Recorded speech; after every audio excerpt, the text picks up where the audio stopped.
Welcome to the Deep Cover Podcast. I'm your host, Carey Stevenson at Carey1313 on Twitter. Flying solo today. Shout out to my brothers and my co-hosts, Mike Crawford and Chris Aguilera. They let me kind of fly solo today. So I thought I'd come through and go through a best ball draft with you guys. Fantasy football on the horizon. Most of you guys will be doing your home league drafts in August. Uh, I think there's a great opportunity to kind of prep for that by doing these best ball drafts, and it's also a way you can win some extra money as well. So I think it's just a nice tool to prepare. We're in July now. Should be an exploratory phase for you, just prepping, getting ready, researching, doing all those things. And best ball can be a great tool to get that done. So I'm going to go through a best ball draft that I recently completed. I just kind of walk you through my process, the decisions I make and why I make them. And we're going to do that using the Best Ball 10 draft through my fantasy league. So 20 round draft, and I'll kind of walk you through each step of it and just let you know what I'm thinking. So we're going to go ahead and get started here. We're going to start off with the first round. I drew the 10th pick in the draft. So once I knew I had that pick, my focus kind of shifted towards the high end wide receivers and also Travis Kelsey, since I knew, top running backs were out of my range. So looking at it, I have it pulled up on the screen here. A bit of a surprise, Tyreek Hill went with the number two overall pick. And if you're used to these best ball drafts, if you have experience doing them, I've been doing them the last few years. At times, you're going to see some wild picks like that, and that's just based off of people trying to diversify their exposures and kind of experiment during this time of year. And some people, they want to stick to their certain strategies, and looking at the way this guy wanted to do it, it looks like he wanted to kind of go more with a zero RB approach, and that's what he decided to do. So got down to the 10th pick, and rest of the picks before that kind of went chalk, but got down to that pick. And Diggs was there for me at 10, so I went there. Kelsey was off the board at 7. He would have been in consideration, but I do like Diggs's floor ceiling combination, so I went there with the 10th pick. So then we get to the second round. I thought briefly about Antonio Gibson. I thought about Joe Mixon. But once I found out I got the 10th pick in this draft, I was kind of leaning towards trying a zero RB approach. I've kind of shied away from that in the past. I kind of do more of the anchor RB kind of situation just because it feels a little safer. But again, I want to try to challenge myself and kind of go outside the box a little bit. And so wanting to try the zero RB thing here. So looking at receivers here, and for me, it came down to DeAndre Hopkins or Devontae Adams. I think clearly Hopkins probably would have been a safer pick. Well, not probably, would have been a safer pick. But I really like the upside of Adams here, and I'm just gonna um, take a stand and take a bet that Aaron Rodgers shows up and he plays 17 games. That's a bit of a gamble, but in these drafts, um, is really first place and that's it. So in my eyes, I want to make sure I'm stacking upside at the top, and I went with Adams here. I think he has a massive upside, massive touchdown upside. He's going to get volume either way. So this pick won't look as great as obviously as Rogers won't show up. But I think he'll give enough volume that we can kind of get by, but we would need some other things to kind of really hit in that in the later rounds if Rogers doesn't show up. So went Adams there. Going ahead to the third round. And once I got to the third round, Amari Cooper was really my only kind of consideration. Shout out to Denny Carter. He pointed out in his Cowboys kind of draft, fantasy preview for them, that in Dak Prescott's 4.5 ish games he played before he went down with injury, Amari Cooper had 49 targets, and that was compared to CD Lamb's 28. And as you can see here on the board, Lamb went 2 picks before I was able to select Amari Cooper. And so that kind of gives you a little perspective. I'm very high on Lamb, and I think he's going to be great this year. But that stat there kind of offers a little clarity as far as what they're looking at volume wise. So I decided to go with Cooper with that third round selection. So we're going to jump ahead to the fourth round. Um, I really wanted to save a roster spot at tight end. So I wanted to kind of prioritize tight end early. Preferably, I would like Darren Waller. I really love him this year. I was kind of targeting him with that third round pick, but he went off the board so early at the fifth pick of the second round. They kind of knocked us out of range there, obviously. So I decided to kind of reach up a bit and take Andrews here in the fourth round. I like his upside as far as touchdowns go, um, and just looking at his situation, I think he's one of those guys that can give you an outlier season at tight end. So I decided to go there in the fourth round. Skipping ahead to the fifth round, this was the first spot that I kind of got conflicted because when I took Adams, I wanted to kind of double down on that by betting on Aaron Rodgers. So obviously, Aaron Rodgers was going to be in play, maybe in the seventh or eighth round, kind of leaping up a little early to make sure we secure him to get that stack. And then obviously with Cooper, Amari Cooper, and with Steph Diggs, then you have the Josh Allen and Dak stack kind of combo there that I could do. And those guys are guys you kind of start pulling off the board in the fifth, sixth round. But there's that guy, man, that just staring me in the face here in the fifth round, and it's Lamar Jackson. He had a down year, so to speak, last year, but he still finished as the QB8 with that down year. And he's 1 year removed from a historic fantasy season. And if you kind of look at what the Ravens have done, just massive wide receiver upgrades, O line that should stabilize and should be a lot stronger and a lot more consistent than last year. So looking at all those factors, his upside was just too much for me to pass up in the fifth round.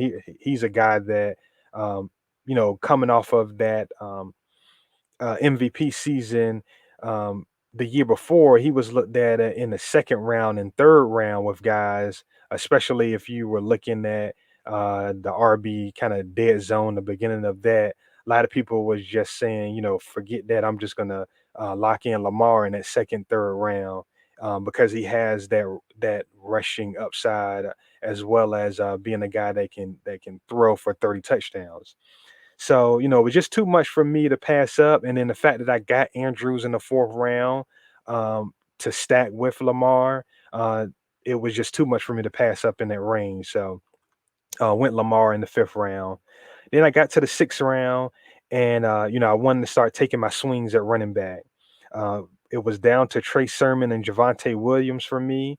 Um, when I'm kind of building this running back core, just to kind of give you my thought process, I want a range, kind of build a core of some upside, also some floor, and then some PPR appeal as well. So kind of want to build a balance there. Um, Obviously, I'm waiting to take running back, so I need to try to get at least one or two guys, take a couple swings on guys that if they hit, they can give me third round value, kind of situation. Again, it was between Trey Sermon and Javante Williams. Javante Williams went off of the board at the ninth pick of the fifth round. So I'm crossing my fingers here that Trey Sermon kind of falls through, and he does. I'm very happy with that. Trey Sermon looks to be kind of locked in as the number two guy to start the season with Raheem Mostert there, and Raheem Mostert, is a guy that's often injured. Something happens there. Trey Sermon could be wheels up RB1. He's a great fit in that Shanahan one cut and go scheme. He's a guy that creates yards at the contact. He can handle himself in the passing game well as well. And shout out to our guy Matt Wallman. Matt Wallman's our RB1, and you can't go wrong there for a guy like that is that high on a player. Definitely piqued my interest. So went Trey Sermon there in the sixth round. Then we're going to jump to the seventh round and maybe reach by a round or two with this pick, but I went Damian Harris. Again, as I was talking about how I want to build this RB core, I want to have some upside, but I also want to have some floor as well. And I think Damian Harris gives me a floor. I think he's the locked in number one early down running back for New England. I like the offensive improvements New England has made, and I think that's going to lead to more favorable positions for their skill position guys. So I'm looking at Damian Harris as a guy that should get 15 plus carries weekly. And like I said again, that offensive environment improving should give him some TD upside. Now, a lot of it is going to depend on who's the quarterback. Cam Newton will kind of vulture him if he's the guy. But if Mac Jones is the guy, then Damian Harris has a big time goal line upside. And then also he can probably see a little bit more work in the passing game if Mac Jones is the guy, because Mac Jones is not a guy that's going to improv. He's going to check down to his running back. So not expecting a lot of targets for Damian Harris. That's still mostly going to be James White, but he could maybe get a few if Mac Jones is back there. So went Damian Harris there in the seventh. I thought about Laviska Shenault. He's a guy that's kind of building buzz and building steam. But there's so much unknown there in Jacksonville as far as that new coaching staff and um, you know Urban Meyer is saying some things as far as how he wants to use guys and just the way he's going about things. It's kind of giving me a little bit of pause. So I kind of want to take a wait and see approach with a lot of these Jacksonville guys. So went with Damian Harris there to give me some floor there at running back. So we're gonna skip ahead to the eighth round. Michael Gallup here kind of stuck out like a sore thumb to me as far as upside on the board. He's a super talented full-time player in a great offense, and he just happens to be behind two other super talented receivers. But he plays on the boundary. He's going to get targets down the field. I think he's a perfect fit for this format. So just sit back and kind of let those spike weeks come. And as you can see, you can still stack an offense even if you don't have the quarterback. So not going to take Dak Prescott in this draft, but if I still believe in this Cowboys offense, that means more than one person can kind of do their thing at the same time. So I like Michael Gallup here, stacking him with Amari Cooper. Then I go to the ninth round. I went right back to this Cowboys offense. This spot, maybe kind of wanted to go receiver again, but looking at the receivers that were on the board, um, uh, it was kind of a round or maybe even at least two rounds too early for a lot of these guys. So I decided to take another home run swing here with Tony Pollard at running back. So stacking this Cowboys offense up again. I think Tony Pollard probably is a guy that should get 6 to 8 touches weekly, regardless.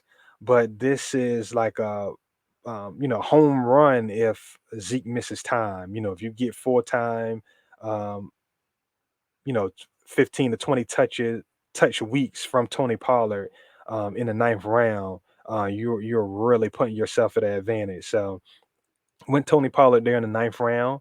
Went to the 10th round, and along the same lines with the Gallup pick, with the Pollard pick, I went Robert Tonyan here. Stacking the Packers offense, even though I don't have Rodgers at quarterback. But in this scenario, I'm betting on Rodgers showing up and I'm betting on him playing 17 games. And so Tanya's TD upside is huge. It's among the highest at the position at tight end if Rodgers plays 17 games. So, just kind of doubling down on my picks, my previous picks with Devontae Adams here and kind of just wrapping up that tight end position. I said I wanted to save a spot, and I'm doing that here with Andrews in the fourth round. Got Tanyan in the 10th round. So, that's a position I can just kind of set and forget now, with locked in those two guys.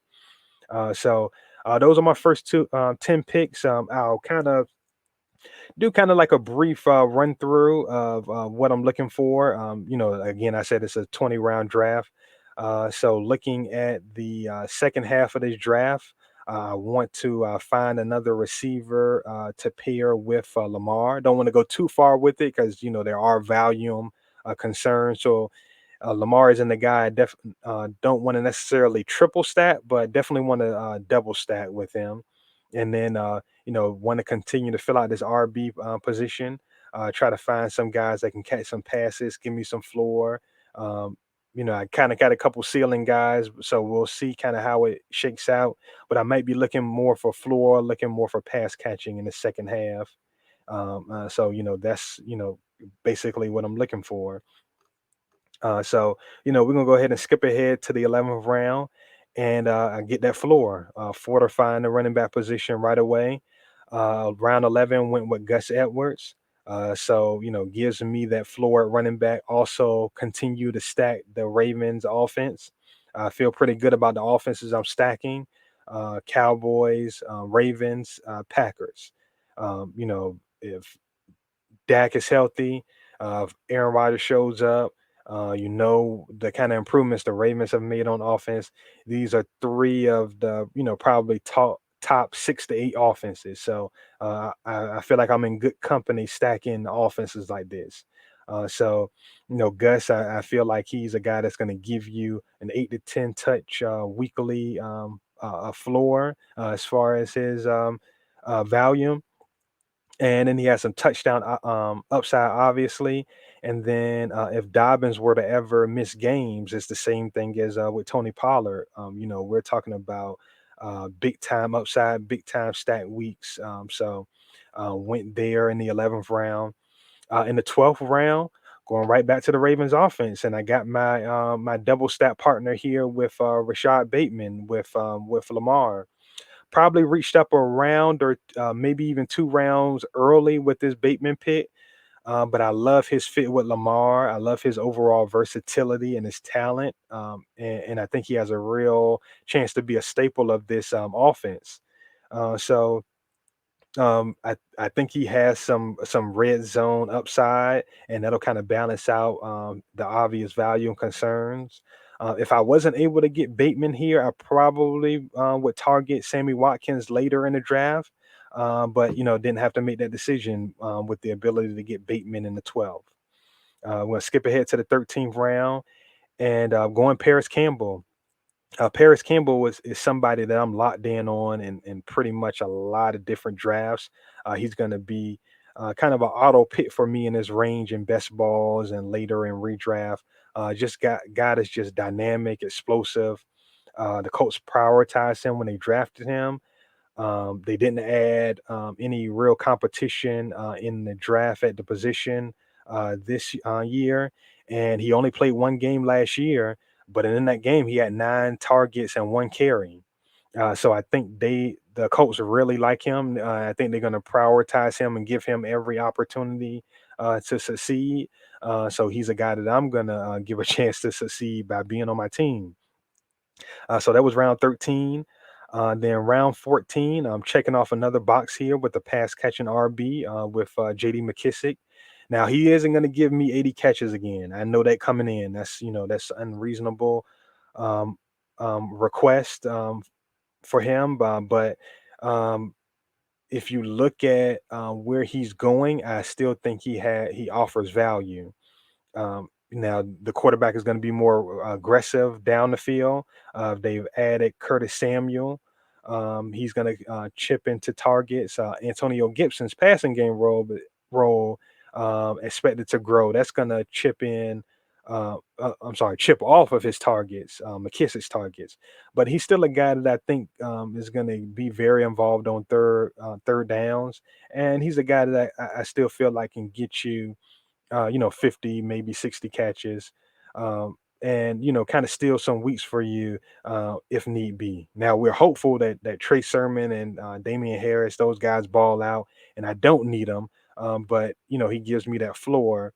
if I do need him. And maybe bye week situation, you'd be perfect time for him to they fall behind and get a 6 7 catch game from him. So that would be perfect, and that's kind of my thought process there. So round 15, I was trying to figure this QB2 situation out because, obviously, with the receivers I took at the top with Devontae Adams and Amari Cooper and Stephon Diggs, uh, there's not going to be a guy that I could stack with any of those guys because those are quarterbacks that are going earlier. And with taking Lamar early, you're not going to turn around and take another quarterback early. Even if you're only taking two quarterbacks, that doesn't really make a lot of sense. That would be me kind of hedging against Lamar, and that's not what I want to do if I'm taking Lamar and I'm prioritizing Lamar. I'm banking on Lamar having a QB1 season. So uh, looking at quarterbacks in this range, a lot of them I didn't really care for, or if I did like them, it was tough to kind of find a stacking partner with them.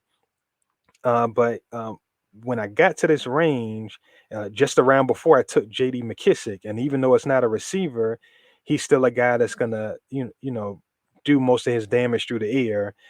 So grabbing a guy in Ryan Fitzpatrick that I like a lot, and I like his upside, kind of became a no brainer.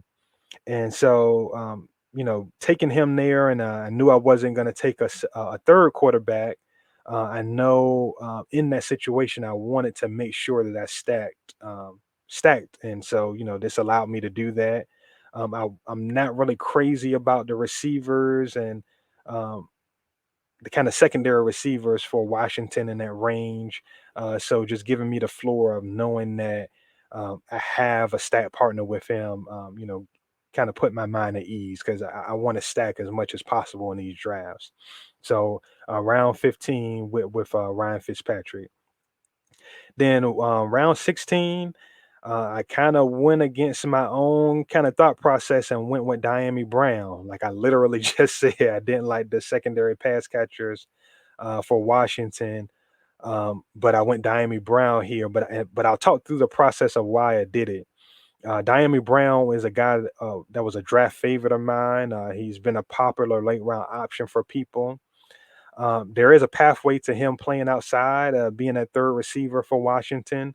But for me, my kind of pause is I think there is just as good a chance as him being that third receiver, that Adam Humphries is that third receiver and he mans the slot, and Curtis Samuel and Terry McLaurin, they play outside. So, that kind of gave me pause. But the more I started to look at it stylistically, the way that Diami plays, a downfield playmaker, he's perfect for this format and he can give me potentially spike weeks. Um, you know, Ideally, you would like him to lock in as the number three receiver in three wide sets. But I think even if he doesn't, I think he'll be mixed in. Maybe he's the fourth receiver, but maybe he gets 30% of the snaps, or something to that extent, and you get some deep shots.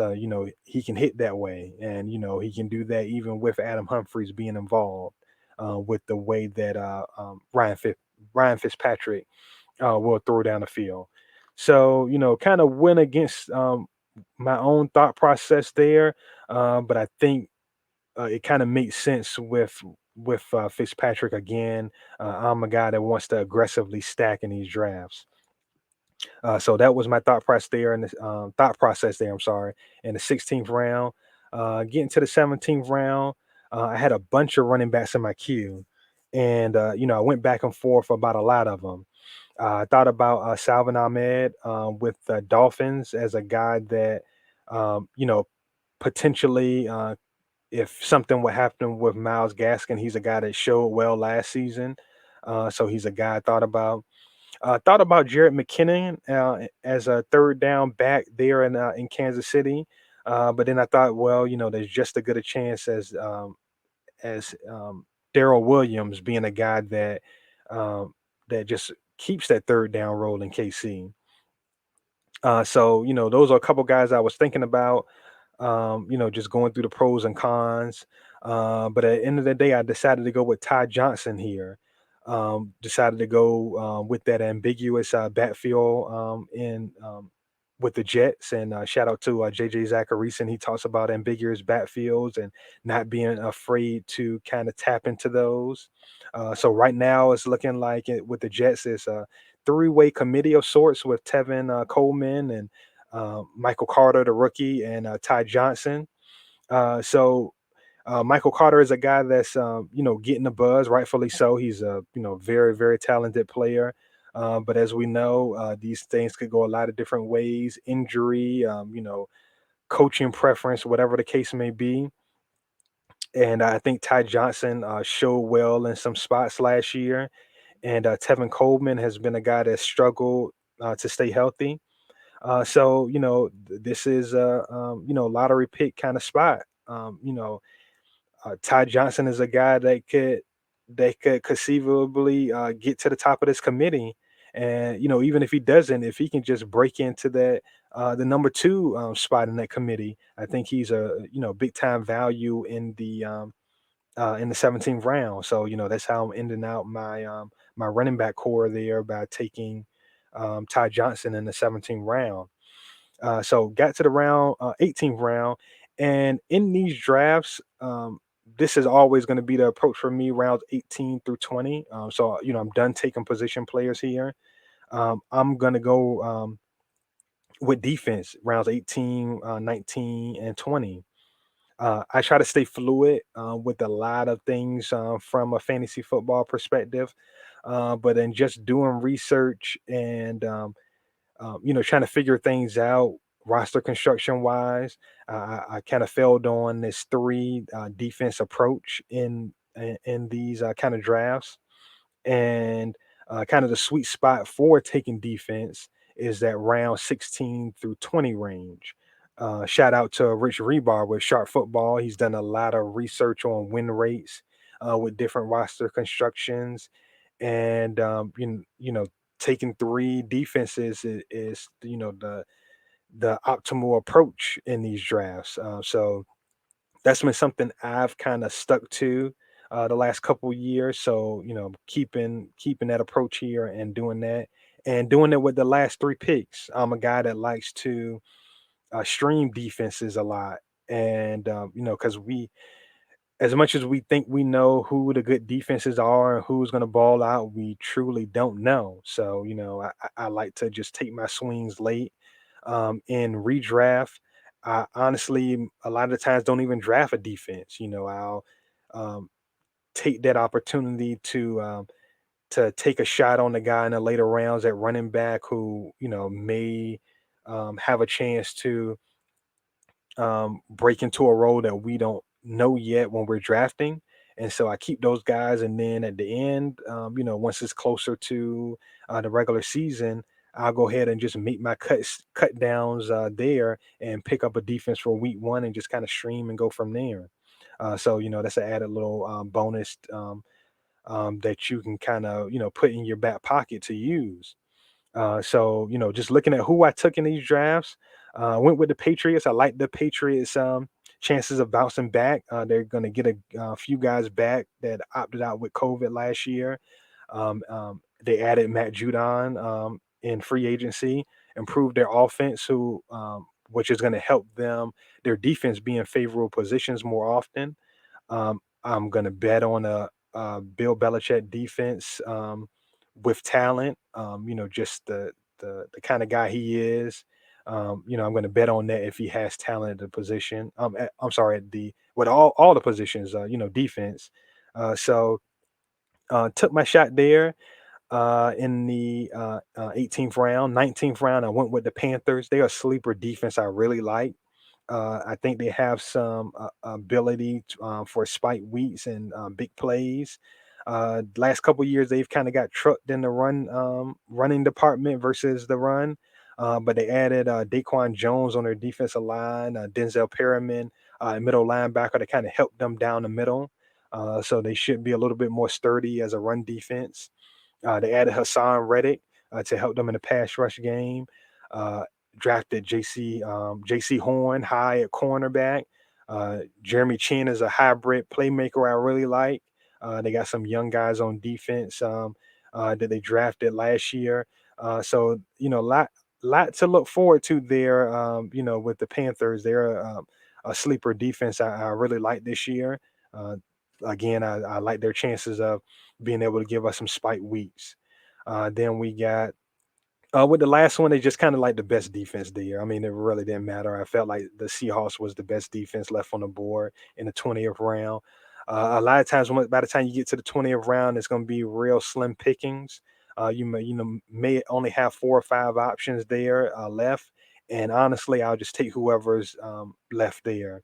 Uh, I want to try to make sure that um, ideally, they don't have the same bye week as my other two defenses, but that's not a huge deal. Now, I'm not going to take three defenses with the same bye, but if two of the three defenses have the same bye week, if you like the value, it's not that big of a deal. But way this fell, it was great that none of the defenses had the same bye. So I think that's another little added bonus. So that closes out the draft. Just a quick review, just looking at how things kind of played out. I like the construction of this team. I like the upside of this team. And I took some reaches in this draft, but they're reaches that I'm comfortable with.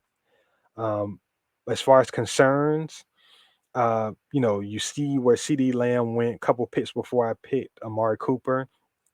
Obviously, if he ascends to a level uh, that's kind of on par with where he got drafted, that spells bad things as far as upside goes for me with that third round pick of Amari Cooper. Now, I think the way that Dallas runs their offense, you know, they play at a high tempo. They're going to get a lot of attempts. Their pass attempts. Their defense, I don't think is going to be very good again. I mean, they should be better than last year, but I don't think they're going to be very good. So I think they're going to have to score points. And their offensive approach has been aggressive. So I think Amari Cooper is fine either way. But taking them in the third round and obviously wanting that high end outcome, you want CD Lamb to kind of stay on that second rung as far as targets go. So that's a little bit of a concern. In the fourth round, with Mark Andrews, again, I reached up a little bit for him, but there are concerns with the way the Ravens just massively upgraded their pass catchers. There's a chance that Mark Andrews' target share dips.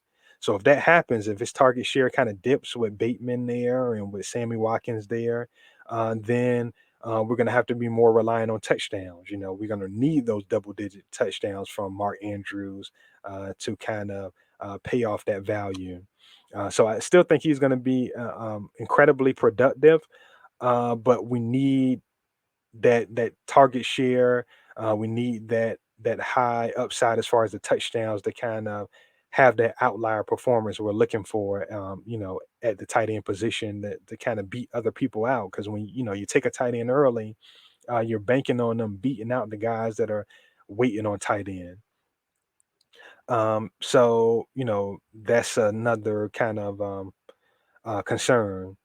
Uh, I would have liked to add one more later round receiver that stand to kind of have some value, but that could be me just having more of a having insurance on my insurance approach. If you guys that have been listening to the pod for a while, when we talk fantasy, I talked about having insurance on your insurance, knowing that you're going to be wrong. But I'm kind of trying to get a little bit more away from that approach. Um, as far as it goes in best ball, because you want those high end outcomes. So I think I'm safer than what I really feel I am, because I do have guys that that they can come through with big spike weeks. So I would say I'm probably better off than I think I am, but it's one of those things that um, you want to challenge yourself in these moments, and especially in the off season, kind of get outside of your comfort zone. So Overall, I like my team. Looking at the rest of the board, I like my team stacked up against anybody's team. I need certain things to happen, but the things I need to happen, the things I bet on really good offenses. Again, Packers, Cowboys, Ravens, I bet on good offenses. If those guys kind of follow those trends, of being the quality offenses that they've been, then I think I'm in good shape. And so, I'll stack my team up with anybody else's on the board. So we'll close it out here. Let me know what you think about the team, what you like, dislike. Also, let me know what fantasy topics you would like me to do videos on. I want to do these fantasy check-ins right now, and just provide some help, and create some dialogue. So just remember to like this video, subscribe to the Deep Cover Podcast on YouTube, all the digital streaming platforms, and give us a 5-star review. So appreciate you guys spending your time with us. And again, thank you. Peace.